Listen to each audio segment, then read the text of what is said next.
Hi friends, welcome back to my channel. இன்றைக்கி நம்ம சேனலில் கருப்பு சுண்டலை வச்சு ஒரு ரெசிபி தான் பார்க்க போகிறோம். நம்ம கருப்பு சுண்டலில் நிறைய பெனிஃபிட்ஸ் இருக்குது. அதில் கருப்பு சுண்டலில் வந்து ஃபோலிக் ஆசிட் நிறைய இருக்கிறதுனால நமக்கு வந்து நோய் எதிர்ப்பு சக்தி அதிகமாக கிடைக்கும். அதனால் மந்த்லி ஒன்ஸோ இல்லை வீக்லி ஒன்ஸோ நம்ம கருப்பு கொண்டக்கடலை சேர்த்துக்கிறது ரொம்ப உடம்புக்கு நல்லது. இன்றைக்கி வந்து நம்ம சேனலில் கருப்பு சுண்டலை வச்சு ஒரு வடை தான் எப்படி பண்ணுறதுன்னு பார்க்க போகிறோம். அதுக்கு முன்னாடி என் சேனலை ஃபஸ்ட் டைம் பார்க்கறதா இருந்தால் ரெட் பட்டனை ப்ரெஸ் பண்ணி சப்ஸ்கிரைப் பண்ணிக்கோங்க. பக்கத்தில் இருக்கிற பெல் பட்டனையும் கிளிக் பண்ணி வச்சுக்கோங்க. அப்போ தான் நான் போடுற ஒவ்வொரு வீடியோவும் உங்களுக்கு நோட்டிஃபிகேஷனாக வரும். வாங்க இப்போ வீடியோக்குள்ளே போகலாம். ஃபஸ்ட்டு நான் வந்து கருப்பு சுண்டலை வந்து நான் ஒரு 6 மணி நேரம் வரைக்கும் ஊற வச்சு நான் எடுத்து வச்சுருக்கேன்.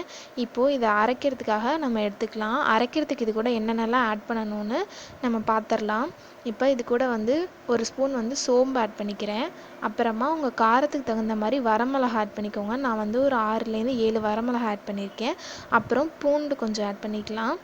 அப்புறம் இது எல்லாத்தையுமே இப்போ நம்ம அரைச்சி எடுத்துக்கலாம். ரொம்ப நைஸாக அரைச்சிடாமல் கொஞ்சம் கொரகொரப்பாக. இதில் அரைக்கும் போதே நம்ம உப்பு ஆட் பண்ணிக்கணும். இந்த அளவுக்கு வந்து கொரகொரப்பாக அரைச்சி எடுத்து வச்சுக்கலாம்.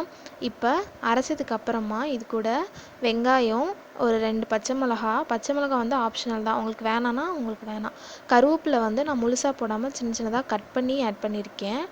இந்த கருவேப்பிலை, வெங்காயம், பச்சை மிளகாய் இது எல்லாத்தையுமே இது கூட ஆட் பண்ணிடலாம். நம்ம ஏற்கனவே உப்பு வந்து அரைக்கும் போதே நம்ம ஆட் பண்ணிட்டோம். அதனால் இது கூட தேவையில்லை. இப்போ வந்து இது எல்லாத்தையும் நல்லா மிக்ஸ் பண்ணி இந்த மாதிரி ஃபஸ்ட்டு உருண்டையாக உருட்டி வச்சுக்கோங்க.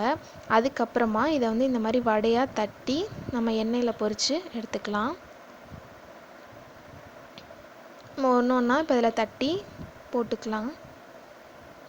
2 பக்கமும் நல்லா சிம்மில் வச்சு 2 பக்கமும் நல்லா வேக வச்சு நல்லா ப்ரௌன் ஆனதுக்கப்புறமா எடுத்துக்கலாம்.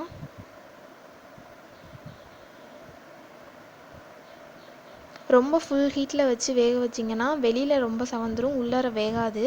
அதனால் நல்லா சிம்மில் வச்சு இந்த அளவு நல்லா ப்ரௌன் ஆனதுக்கப்புறமா நம்ம எடுத்துக்கலாம். அவ்வளோதான், நமக்கு வடை தயாராகிடுச்சு.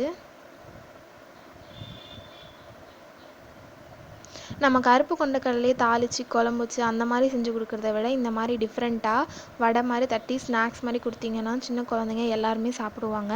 கண்டிப்பாக இதை எல்லாருமே ட்ரை பண்ணி பாருங்கள். இது ரொம்பவே சூப்பராக இருக்கும். வெளியில் நல்லா கிறிஸ்பியாக, உள்ள நல்லா சாஃப்டாக இருக்கும். நான் இப்போ வந்து அதை உடச்சி காட்டுறேன், எப்படி இருக்குன்னு நீங்களே பாருங்கள்.